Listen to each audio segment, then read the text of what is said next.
The church is the bride of Christ.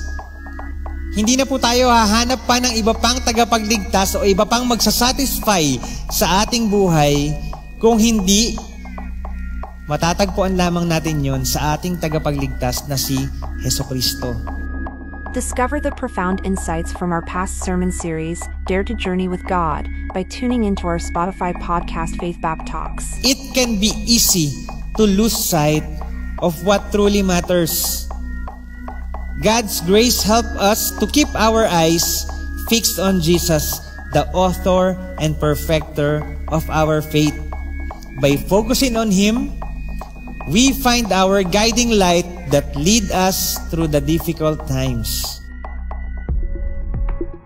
Let each episode guide you deeper in your faith journey. Listen now and be inspired.